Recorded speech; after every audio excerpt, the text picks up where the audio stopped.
right, everyone. Welcome back to the Fly Fishing Insider Podcast. I'm your host, Christian Bacassa. We're back again this week. We've got a new host, a new guest speaker for us this week, and then that's Dan Wanchura. Dan is from the Great Lakes, Michigan area, but you support fishing all over the place, which is super cool. And in particular, you're not necessarily a deep fly fisherman, but you're a fisherman. And I think what's really cool is you not only run the podcast, but you support a lot of that through some radio stations, et cetera, and have a really good grasp of what the fishing is like around there. For me, the cool thing is you're also a podcast host, which I super enjoy, and we appreciate each other, talk about all the pains that come with that, but there's a lot of enjoyment that comes from that too. So you have a podcast called Points North Podcast. That's pointsnorthpodcast.org. If you guys want to check them out, they have a lot to offer there. You're on Instagram at Points North Podcast. So there's a couple ways that we can get ahead of you. But again, you run the show, Great Lakes area. We're going to talk a little bit about that. So today's show, we're going to talk about the Great Lakes area, the tributaries, and what there really is to offer. We're not going to go into hyper detail on things this week of like go fish the Sable and it's going to have this type of water and et cetera, et cetera. But we're going to talk to you about like, hey, look, there's a lot to offer. And a lot of that transitions really well from fly fishing to traditional to lifestyle as well. So we're going to talk about all three levels there. And then the last section of the show, we're going to flip it up a little bit. This is a little new for us. It is a tip, but the tip is all about invasive species. In fact, you did a show earlier that I listened to. And in fact, everyone, my show is a little different than what yours is, Dan, right?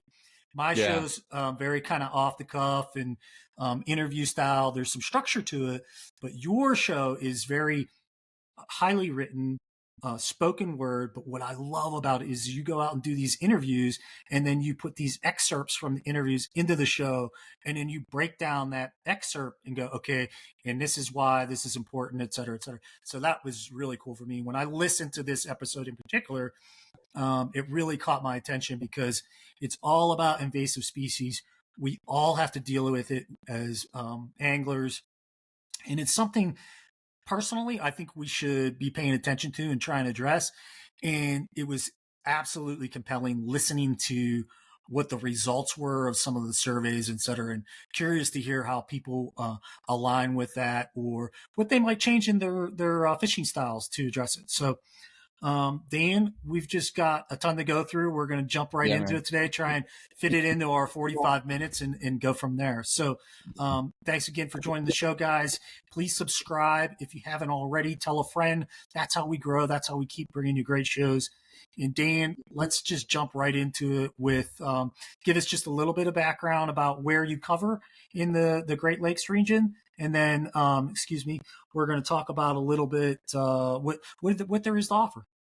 Yeah. So I grew up in Minnesota, a lot of fishing in Minnesota, but I was never really exposed to fly fishing. It wasn't until I moved to northern Michigan about 8 years ago that, as you mentioned, the Great Lakes have their sort of a lifestyle of their own. And that's really noticeable once you move into, I grew up in the Twin Cities. And so, yes, Minnesota touches one of the Great Lakes, but the comparable city would be like Duluth, Minnesota. I live in Traverse City right now, and there's just a lot of outdoor enthusiasts. And part of that is fly fishing and traditional fishing as well.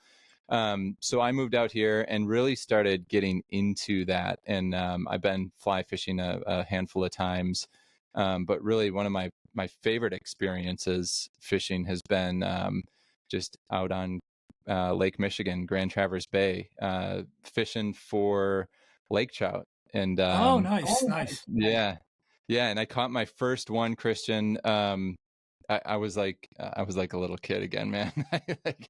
It was probably like, I don't know, 18 to 20 inches long. Biggest fish I've ever caught.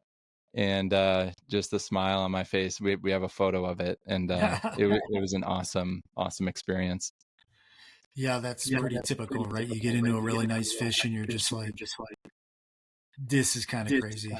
It is. Yeah. Like a fish that big. I grew up catching bluegills and things like that, but a big old lake trout is quite the experience. So yeah, I moved to the Great Lakes region, and I, as you mentioned, I host a podcast. It's called Points North, and one of the things I like about podcasting, being a reporter, is you get to meet people you wouldn't otherwise meet, and you get to learn about things you wouldn't learn about otherwise, and you also get to go places that you wouldn't otherwise get to go to.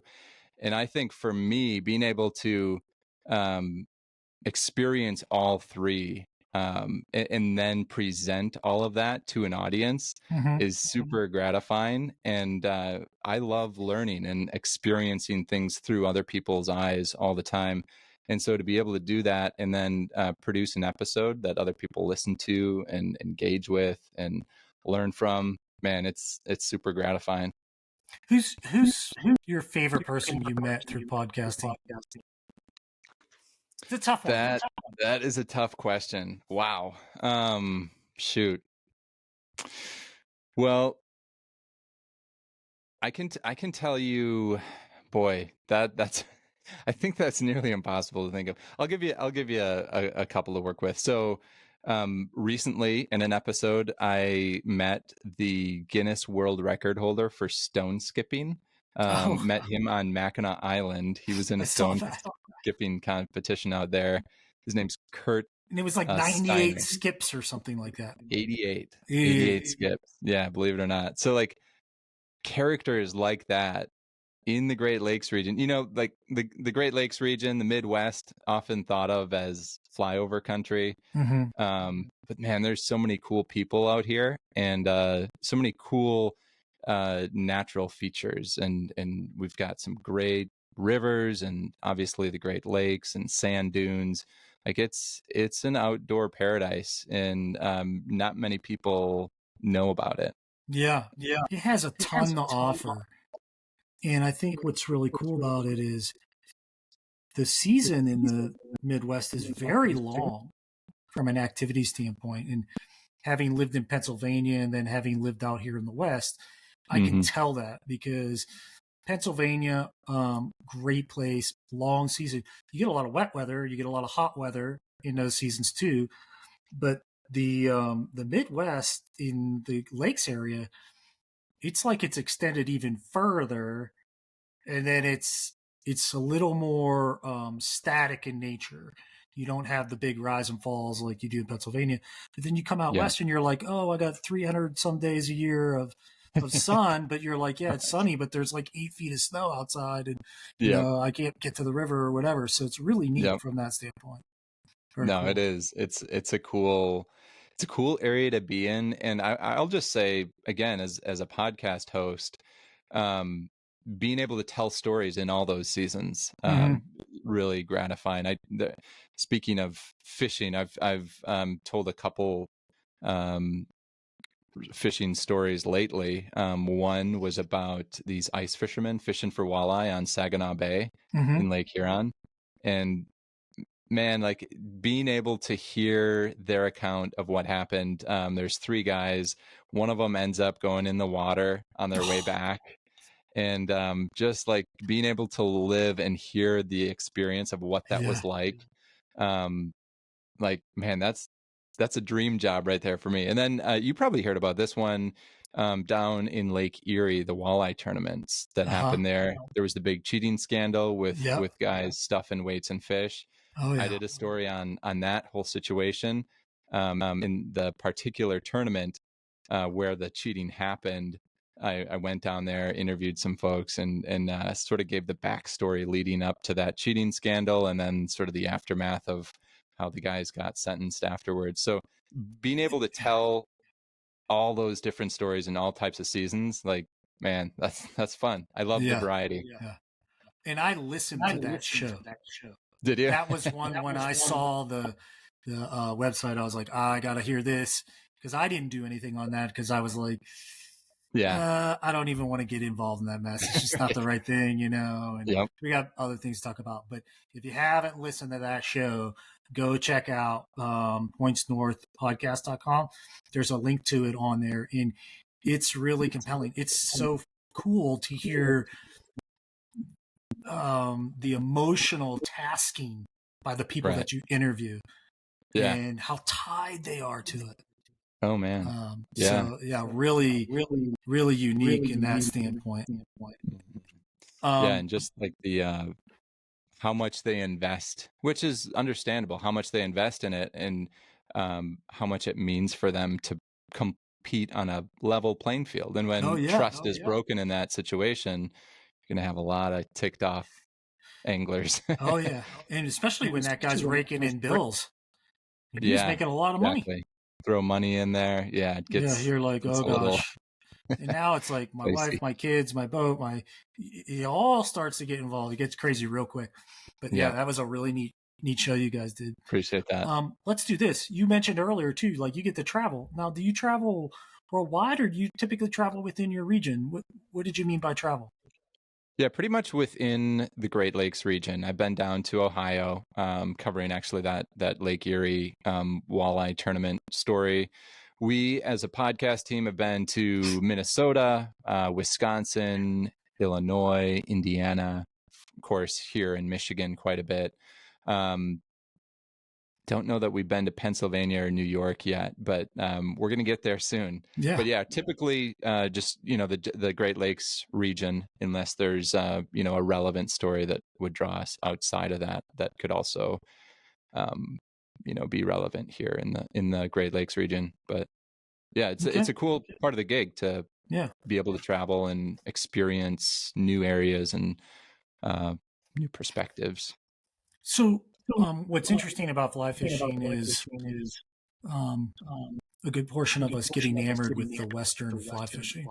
Mm-hmm. Right? You get the big hatches and the beautiful dry fly, and it's brought up in videos like a river runs through it, which got a huge growth in our industry, Mm-hmm. etc. But um, it's interesting in the West, but a lot of those people come from the Midwest or the East, and so there is a knowledge of the East, but for Western folk, there's not a lot of knowledge of the Midwest in particular, and it's kind of I wouldn't say Flyover country, right? it's flyover country, right? It's not frowned upon.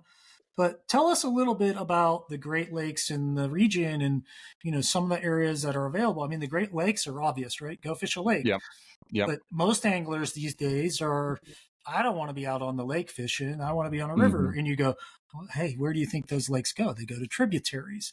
So, etc. So, talk a little bit about that. What some of the rivers you're going to hear some names probably, and you're going to go, oh, that river? Yeah, that's an Yeah, amazing place. So, I'm sure. Yeah. So again, when I moved out to this area, quickly became sort of immersed in fly fishing culture, and just by doing stories and interviewing people and reporting on anglers, you hear about the Ausable, which has this stretch of river, which is considered some of the best in the country. mm-hmm, But there's other blue ribbon trout streams as well, like the Boardman River mm-hmm. here in Traverse City.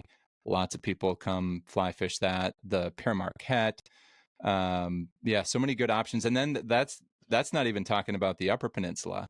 There's the Two-Hearted River up in the UP. The UP is like this whole land of enchantment in and Yeah, of itself. So yeah, quickly became aware of the fly fishing culture and the rich history of people doing it here in this area, and I kind of stumbled into it, which was a happy accident for me. yeah, for sure. And those are just some of the couple rivers. Sorry, I've got something in my eyes. So I'm going to be itching here a lot today. But you have mentioned a couple. I mean, the Sable, the Pure Yep. Marquette. I mean, we've got the Hmm. Driftless region. We've done a Yep. bunch on the Driftless region, but come to think of it, I haven't done really too much on those other rivers. So I'm going to have to get some people in here to talk about those in particular. But I mean, you Yeah. say There's those a stretch names, on the and Ausable where they call it the holy water because yeah, it's some of the finest fly fishing around. yeah, and you say those names, and they're like, I mean, they're extremely well known, right? I mean, Yeah. people just know of them. They're talked about, that you read about, etc. But I often wonder how many really understand them, what time of year to go, why they're like that, what leads to it. So I think we're going to get some experts online to do that. Yeah. Um, you know, the when you talk about your particular type of fishing, you said you like to fish the lakes and other things, etc. I think you mentioned to me earlier, like one of your favorite styles was jigging. So let's dive into that a little bit, okay? Yeah, so I mentioned the story where I caught that lake trout, and that's sort of what kicked off just um, fishing for me, especially in the Great Lakes region. Opened up this whole new world now where I go, you never know what you're gonna come across that day, and there's so much excitement built up in that moment. There's not many things in life, I guess, that are sort of unknown, and that you go out truly wondering what's going to happen today. And I think that's part of the fun of it for me. But yeah, when I'm out on the bay, Grand Traverse Bay, which is a bay of Lake Michigan, um, it's the you never know what you're going to come across. And for me, I really enjoy jigging, just because I feel like it's a more personal way to catch fish. I've caught fish on downriggers, which is another common way. You put your downriggers on and you sort of troll around. But for me, I really enjoy the experience of jigging, because it feels like there's that much more of a human connection with what you're actually doing. You can Yeah, actually, feel the line hitting the bottom, and the weight hitting the bottom, and actually feel when the fish uh, hits. hits. Yeah, Exactly. And yeah, so for me, I always enjoy that style more than maybe some of the more complicated technical ways of doing it. yeah. In all honesty, it's very similar to what we do in fly fishing. I mean, all Hmm. tight line nymphing is really very similar to a jig style fishing. We're not necessarily jigging up and down the entire time to impart Right. action, but we're Yep. doing the same thing, is trying to get our fly to the right depth, right? Which is essentially just off the bottom. We know the Yeah. fish tend to live there, and Yep. then we're bringing it along there. But in stillwater fishing, we do the same thing in that we'll fish with an indicator. Now we're typically not fishing bobber that's as deep, or water that's as deep as yours, so we use an indicator. But you don't have to use an indicator. You can use a sinking line, and your Yeah. sinking line is going to get you to the right depth. And yeah, you might feel bottom every once in a while, but you know you're in the right zone. So it's so cool to see. You know, we have this like dichotomy of like conventional and fly fishing, and then you look at it and you're like, it's kind of the same book here. It's just Totally. a little bit of a different rod and line. So Yep. really neat to see. Um, Tell me a little bit about this. You conventionally fish, but you've Hmm. mentioned several times, yeah, I started doing more and more fly fishing. Tell me a little more about what has led you to kind of want to experiment with fly fishing, and why, and how that's come to fruition for you. Yeah. So I went out with my first time. I went out with this guy, Doc Elliott was his name, and he brought me to the Platte River, which is another river I should have mentioned when I was rattling off some of those northern Michigan rivers. But he made the comment, and I think this sort of encapsulates what has drawn me to fly fishing, as I've sort of lived more outdoors since moving to northern Michigan, and that's like, trout are very discriminatory in the places that they live, right? And Okay. so if you can go, fish for trout, you're going to be surrounded by some amazing outdoor beauty. And that's just plain as day, as I have witnessed living up here in northern Michigan, a beautiful part of the country. To be surrounded by nature, where you're hearing the water, hearing the riffles, and experiencing that Mm-hmm. it's sort of one step closer, even from, instead of fishing in a boat, you're actually in the water, right? Mm-hmm. Like Yep. it's more of an immersive experience. And I think for me, that's one of the things that's drawn me into it, is like, you're immersed in nature, um literally. Yeah. Yeah. You are, and the thing I like too is the mental immersion, right? Mm. Um, for me, I can cast a bait caster, I can cast the spin rod, and I can yank fish, and you can get super engaged in that. Yeah. But you can also get very like lackadaisical with it, right? And still catch a lot of fish. And Mm. for me, fly fishing, there seems to be just a little bit more of a technicality that I enjoy. Not that conventional can't be technical, because it can be extremely technical. I mean, let's Sure. put it right. They're some of the best anglers in the world, right? Yeah. Yeah. Um, but there seems to be just this, like you said, because you're immersed, because you're inspecting the water, because you're looking at the bugs, there's just that little bit more of immersion and technicality located to it that it just turns me on, man. It's just like Yeah. I just want to disappear at times and like stare at my line and like my box or whatever it is, and get Yeah. it done. All right, so cool, super cool. Yeah. Um, let's see here.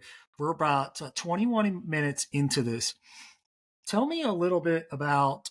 You said you've done some rivers, etc. I've done a few fly fishing trips. What were like some of those first fly fishing trips like for you? Yeah, like pretty I felt pretty green and but really just enjoying the experience. Like it's a whole new world, and to fish that way, it is really different than growing up fishing for bluegill or on a boat sitting in the bay. It's just sort of mind-blowing how, again, like you were saying, Christian, they're related, but they are completely different in a way. And so I think for me, just to experience and appreciate um, these areas that I wouldn't have otherwise known about or gone to if I wasn't fishing. Pretty special, and something that I definitely want to continue to do more of. Mm-hmm. Yeah, it is. I like that because it's like exploration. Mhm. When Yeah, I it was gives a you an kid, excuse to explore, really. yeah, when I was a kid, I wanted to be an explorer. It was like anything to do Totally. with like going to a new place or on a boat or whatever, and somewhere Yep. nobody else has been that was cool. And then nowadays, it's hard to find places like that. But one of the things you can find is certainly places you haven't been and a lot of people haven't been to. Hmm. And fly fishing has done that for me too. I can relate it back to I was really big in the rock climbing. Mm. I've gone back to places where I've rock climbed, and I remember crossing those rivers in my bare feet to keep my feet right and cussing the heck out of that water. So, Yep. because I was like, oh, why do we have a river here? This rock is so good. And now I look at the water and I'm like, oh man, there's some climbing up there. Like Yeah. it's Right. totally different perspective. So it's super cool. Right. I really Yeah. appreciate that. So let's do Yeah. this. We got a fair amount of time left on the show so that Yeah. we can talk about this invasive species aspect. And so, Yeah. what I would like you to do for us is kind of set the premise with, hey, this is what the show was about. This Hmm. is kind of how we went about it. And then feel free to ask me anything you want correlated to it. And then as a group, I would highly recommend you go check it out. Pointsnorthpodcast.com has a great show. Do you remember .org. Yep. .org? Do you remember what Yeah. episode it is or what the title is? Yeah, the title is Dirty Laundry, Invasive Species, and the Limitations of Knowledge. Kind of a mouthful. Yeah, it's got a lot on it. But long Yeah. story short, it's some survey and interview information based on invasive species and the spread of Angler it, behavior. Yep. angler behavior, etc. So you dive in, give us a little synopsis, and then we'll jump into some questions. Yeah. So thanks for the opportunity. And for some context, I got on this story sort of just looking big picture at invasive species. It feels like you always hear of some new invasive species popping up, like, oh, we've got rock snot or didymo now we've got to worry about, or it's the New Zealand mud snail. It sort of just like begged the question: is there a solution? Is there any preventative behavior that can be adopted that is going to sort of solve this problem? And the more I started digging, I came across some research done by a grad student at Michigan State University. And the question she set out to answer was, does awareness of an invasive species change angler behavior? Right. So if you were fishing in a river that was known to have an invasive species, would these anglers be more likely to clean their gear or not? And the results, she went into that survey thinking, yes, like that knowledge would lead anglers to a behavior change. And it was pretty surprisingly, of the respondents who were aware of an invasive, the New Zealand mud snail, 55% of them, even though they knew, they didn't clean their gear. So it sort of begged that big question of like, whoa, if awareness isn't enough to change behavior, how do you go about it? And is there really any hope for mitigation of invasive species or limiting the spread of invasive species?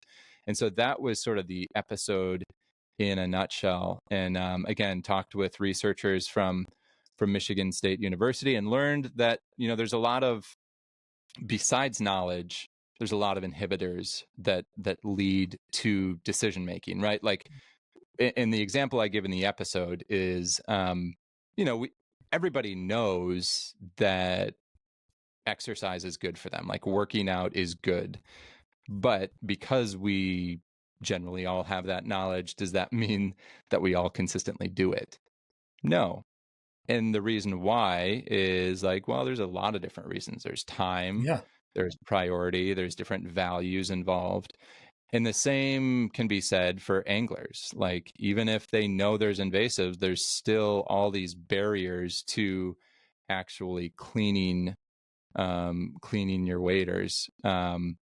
And that's what the study sort of breaks down, is like, what are those barriers? And is there any way you can sort of overcome or create a new social norm, like instill the value in people, much like, in the example I give in the episode is with fly fishing. Catch and release wasn't a thing until like Lee Wolf popularized it in the 1930s. Yep. And then it gradually caught on because people started to realize the value of catch and release in terms of maintaining and preserving a fishery, right? That's like Researchers, keep 'em wet. Yeah, exactly. Same way. I mean, you go back. Yeah. It's funny. I mean, I'm a huge fan of Joe Humphreys. He's an amazing angler. He's been one of the best in history. He's an absolutely phenomenal person. But go watch some of his films. He jaws his trout every time, and nowadays that's frowned upon. Right? Now he does one thing that's a little different: is he holds the trout up and down, which is not. He's not bending it like a bass, right? Putting all that pressure on the jaw. But that's like just a simple example. Another example would be when I grew up learning how to mountain bike. Everybody knew, if you're going uphill, you have the right of way. If you're going downhill, you don't slide your tire in the turns because it wears out the trail. Well, nowadays, it's not transition from one biker to the other, that knowledge. That knowledge is transitioned. Here is the area to go, not the etiquette. And so what do people do? They don't pay as much attention when they're going down. And everybody slides over your tire now because you can go through a turn faster. So, there's a lot of things to take into consideration. Some of that's, like you said, behavior. Some of that is behavior that's enticed by time, by effort, by education, go down the list. And fly fishing is the same way. If I have invasive species on my boat, well, how many people would stop and clean their boat if there weren't boat check stations? Right? Yeah. Same thing. So very neat perspective. And so you're exactly right, Christian. So with this episode, I focus in on the New Zealand mud snail, which they're really tiny. They're like around the size of a grain of rice, right? So they're not super easy to detect. they can survive with limited moisture for weeks. So the idea here is, they're going to stick on anglers' waders. Anglers might not know that they're on there, and they might hop into another river. And then the New Zealand mud snail has spread from the Snake River in Idaho all the way across the country, and it's quite prevalent here Wow. in northern Michigan now. And so those were the invasives that we were looking at specifically for this story. But it applies to everything, right? Like there's always the chance of you transporting one thing to another river, which isn't maybe supposed to be there. And so making gear cleaning and cleaning your waders sort of like a common occurrence is sort of like this culture shift, because the more I got into this story, the more I realized, like, yeah, anglers don't necessarily do it unless they're like really muddy, or it's not something that's done like religiously or rigorously after every time. And there's a variety of reasons. Some anglers, fish the same river and they don't really go to another river. And the study sort of makes room for that. But there are anglers who, hop rivers every 2 days in the same gear, and that's risky behavior. So I guess, I'm interested in exploring, like, there's some irony in this, in that I view anglers, especially fly anglers, as people who are really aware of conservation and preservation of the natural world. And yet, by not cleaning their gear, they're hurting the very thing that they're trying to protect, and they're trying to fish, Yeah. So that was like super interesting to me to sort of realize. And again, there's a variety of reasons why cleaning doesn't take place. But I'm curious also for you as a fly angler, like, what are your thoughts on that, Christian? What do you think a solution would be?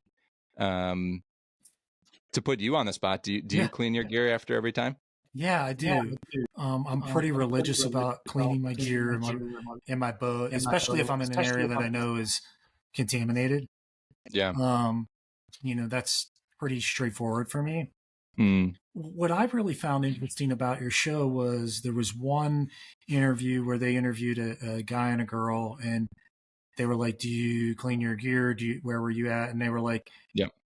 "No, I know it's bad, but I don't. It's time. I just don't have Mm-hmm. the time to do it." Yeah. And that to me was like so wild, because I was like, "A time? Like that's super important, because you could come Mm-hmm. back and you're going to have problems." And to me, it was a combination of a couple things. One, my time is valued here. My conservation is valued here, and effort Sure. towards it. So my Sure. time is more valuable to me. Okay, so Mm-hmm. that's very difficult to overcome, right? Yeah. When somebody has a priority over something else. Yep. But then there was an element of that I think changed that. That was her lack of knowledge and understanding of what she was actually doing, Yes. right? Yep.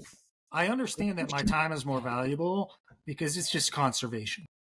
Mm-hmm. But then if you went, well, it's not just conservation, it's actually really important conservation, because you could introduce this invasive species. It could actually kill your waterway. It could take away the fish from your waterway. Yep. It could do it to other waterways. You go down the line, list. And that may change her value level. But you see that, I think, on a regular basis. I mean, I come out of some of my waters and there's a rinse your boot, before you go in or before you come out. Yeah. And Yeah. it's like a Tupperware bucket and there's no water in it. And you're like, well, if I didn't do this at Yep. home, it's not getting done. Yeah. Right. Exactly. And so I think my biggest priority has been creating a station at home where I can clean. It makes it easy. So I come home, I hang up my waders and my boots outside, and I have a hose bib right there with a small hose and a scrub brush. And I spray them and brush them real quick, and they're done. And that's it. The boat thing, I know where I've been and where I'm going, and I know there's a boat check in between. So I'm always going to get it checked. If I know I'm going to be leaving early and the boat check isn't going to get opened up, I go out with a hose and I spray it down. So um, I think Yeah. there's a little bit of a habit there. There's a little bit of time sensitivity and making it easy and all those things. But I'm Right. 47 years old. I'm not 25, 23, 19 years old, even 30 years old, where it's a younger population that is cramped on time. I get it. You're 100 miles an hour. I was the same way. And you value that differently. Yeah. In my personal opinion, I did. Yeah. Now I value time a heck of a lot more, but it's in a different way. It's hard to Mm-hmm. explain, but Yeah. back then it was like I valued my time because I was just, Totally. on fire. Yeah. Candle at both ends. Yeah. It's interesting you mentioned sort of like the generational aspect of things, because I think it could also go the other way in that, like, Mm-hmm. knowledge of invasive species wasn't a real big priority in a lot of ways in previous generations, and so you might have some older folks sort of that mind still, like not Did really it this paying way my attention whole to it. life. What's it going to Yeah, change now? exactly. Right. Exactly. And then again, the thing with the New Zealand mud snail, tiny, they can clone themselves, so they can reproduce really rapidly. And the concern with them specifically is that they'll filter out sort of the plankton that the other invertebrates that the fish eat would normally use to feed on. And so it's sort of like the bottom of the food chain. You're messing with the bottom of the food chain. Mm-hmm. And eventually, if these snails, can take over a spot. And what this researcher noticed with her study was that the snails congregated were found in abundance around angler access points. So Mm-hmm. that's what tipped her off into noticing that, hey, there's a connection here between the spread of these snails and anglers, because they're so prevalent at those these areas. areas. But if it's not New Zealand mud snails, it's again any number of other issues. So I don't think invasive species is something that's going to go away. And so yeah, I know the state and efforts nationally are really trying to get behind sort of like this social norm, right? Mm-hmm. Like if you do it and your friend sees you do it, that's going to encourage them to do it. And it's sort of just like you're exerting pressure on amongst yourselves to like hold a certain standard, but that takes time too. Yeah, and there's a whole nother element, and that's a big group that I support, and that's people who travel. Yeah. Yeah. So let me think about it. I'm going to go up to Wisconsin or Michigan, and I'm going to fish. Mm-hmm. I may be traveling for 4 days. Mm-hmm. My ability to go back and wash my waders, it depletes rapidly. What if I'm camping? Exactly. Yeah. And then I go to a new location. Where do I wash my boots? I got to go to a wish wash, right? If I am staying in a hotel, okay, well, we went to the river, then we drove back to the hotel, and then I got ready, and then do I rinse my stuff off in the shower? Do I have enough time to do that because we're going out to dinner? And yeah, I mean, it is. It's not easy to just blankly recommend you got to go do it. Everybody's got to do it. And get crazy about it is like, let's be real here, right? I mean, people have different priorities, and you live your life, and I think you try and do your best in a lot of ways, but things will happen. So again, like you said, it's very tough. Yeah. And there's so many barriers like that, right? Like you're traveling. What are you going to do in a hotel room? Like, right. Do you have your cleaning gear? Do you have your brush? Whatever. Do you have your cleaning solution? There's so many individual barriers like that. Another one is, this idea that what difference is it going to make if I do it? Like, literally, is every fly angler going to clean their gear? That's what it would take in order to stop the spread, but that's not going to happen. Like that's not super likely. So then it sort of that personal question of like, well, what's the point if I do it? That's another barrier of why anglers might not might not clean their gear. Another one, and this one I thought was interesting. A lot of people, are concerned about the longevity of their waders and upholding the integrity of their waders. And the more you brush them off and clean them and use, they wear faster. some sort of chemical on them, chemical cleaning solution, it's going to wear on them. So, in a lot of times, from my understanding, the manufacturers will maybe void the warranty if I was just going to say, if you're Yeah. damaging your waders, they're going to get voided in warranty. A prime example is, and I've cited this on one of my tips episodes, is you think about your investment in your waders. I mean, a lot of us spend $500 to $900 on a pair of waders. I mean, that's for a pair of top-end waders, but that's a lot of people, actually. Yeah. Right? Or they wouldn't be in the line. Right. But you said, if, let's say the East Coast, I don't have as much of a problem out here, but on the East Coast, your waders stay wet for days. Yeah. Because of the humidity. Well, what does that do? That promotes mildew on the inside of your wader. So if you don't turn your waders inside out, you typically have mildew that produces. Where does that mildew produce? It produces where most water is held. And the most water is held on the tape seams. The tape seams have mildew on them. They are void by warranty. So you're not protecting your investment. So my personal advice was, hey, every time you buy a pill bottle or you buy a shirt that has a little silica packet in it, take those, drop them into a sock, and throw that in your wader boot or your wader's leg. Throw another one in your other wader leg. Good idea. Dries it up. Yeah. Okay. And then when those things are done on a hot day, just set it all outside in the sun. It'll recharge them. Okay. Yeah. Or put it in an oven at 100 degrees. It'll recharge them. But you're exactly right. Like I scrub my wader, I add a solution to it. It breaks down some of the thread. It clogs the Gore-Tex. Yada, yada, yada. You go down the line and the guy's going, I just spent $800. And you're worried about snails? Yes. Well, I mean, it's $800 to some people. That's a huge savings. They only do it every 6 to 10 years, right? And you're going to say you need a new pair of waders 3 years, 4 years, or warranty's void, and I might get this. And it's like you said, the obstacles start binding up. It's just like, let's talk about sales, right, Dan? Yeah. What's the number one importance of sales? And you'll ask any top manufacturer or producer of a product. The number one thing about selling is reducing obstacles for your customer. So in this case, our customer is the person that we want to wash their gear. Yeah. What have we removed for them? Not much. Right. There's still a ton of obstacles that they have to overcome. So I think that's where, like you said, the adoption rate starts to dwindle. And then at the same rate as it's dwindling, the customer notification of problem is occurring, right? And you're responsible for it, or you're going to have a reaction because of that. It's minuscule, right? Yeah. There's not enough going on about the conversation and understanding it and educating, and there is some. But there's not enough. But again, those have all those other obstacles too. Do I have enough time for that? Do I have an interest for that?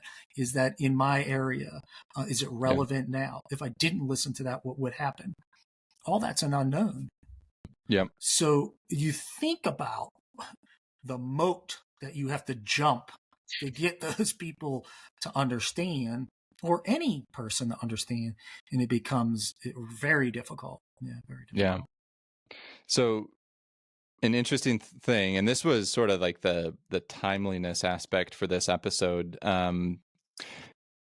The same research team out of Michigan State, what they're doing is they're sort of taking this approach of like, okay, let's remove one barrier, like a really small barrier. So basically what they're doing, they're setting up boot washing stations at popular access points on some rivers in Michigan.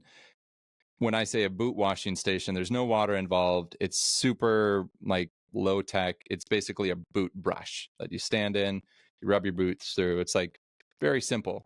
And they have a trail camera set up to sort of capture when people walk by or engage with this boot Yeah. washing station, and then they're using all that data to come up with numbers. And very preliminary results show that even something so simple like that, like it's got a sign saying, "Hey, did you know about New Zealand mud snails and Didymo? Wash your boots," sort of thing. Right. 87% of fishermen, this again, preliminary results, 87% of anglers walked right by it. Yeah. Right. Didn't even, pay attention to it at all. And that's That's unique sort of because that could interesting. be skewed too, right? I'm going to play devil's It could be. advocate. It could be hyper skewed because you could say, "Oh, this guy, he goes to the same river every time. He knows he doesn't have it. He's like, well, I don't need to wash my boots. In fact, if I put it in there, I might contaminate my boots." Sure. Right? Yeah. Next, um, I I don't know. I clean my boots at home. Mm-hmm. I did Yep. this. You go down those lists and okay, 87%. Well, is 40% of that, is 60% of that Yeah. really not applicable, or is it applicable?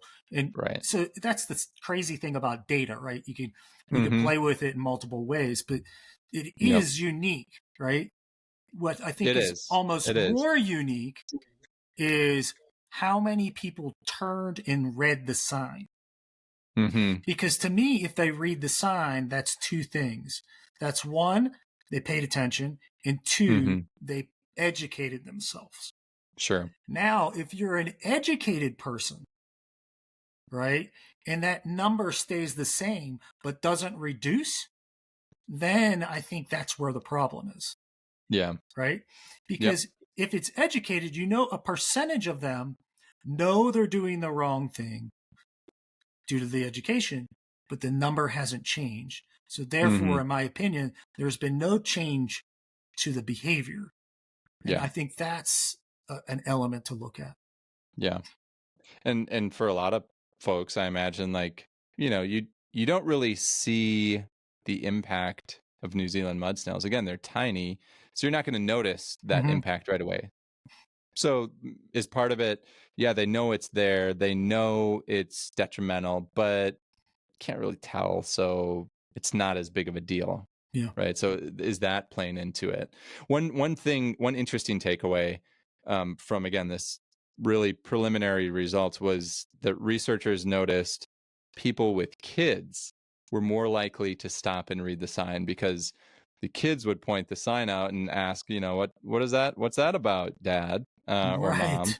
And then so they would have to, explain it. And that so the element of children in it was interesting. And this particular researcher made the point, if you start doing something as a kid, you're way more likely to continue that behavior as an adult. So So again, all that now, social norm and added peer pressure to right. clean, it takes time. It really does. Now they take the same post and they put a 3 foot plastic cutout of a child that says, "Save the rivers for your children and grandchildren." There you What go. does that affect do, right? Right. You know what I mean? It's like, Right. Yeah. how are you reducing those obstacles and understandings? Mm-hmm. But very same side. Yeah. I'll use the example. I know Chris Fisher, who's the operator of OSearch. OSearch Mm. is the company that they work to save sharks, especially great whites. Okay. And if you've heard of the things like, oh, Big Bertha pinged off the coast of Nova Scotia, that's them. They tag those Oh, sharks. cool. But he calls the shark the wolf of the ocean.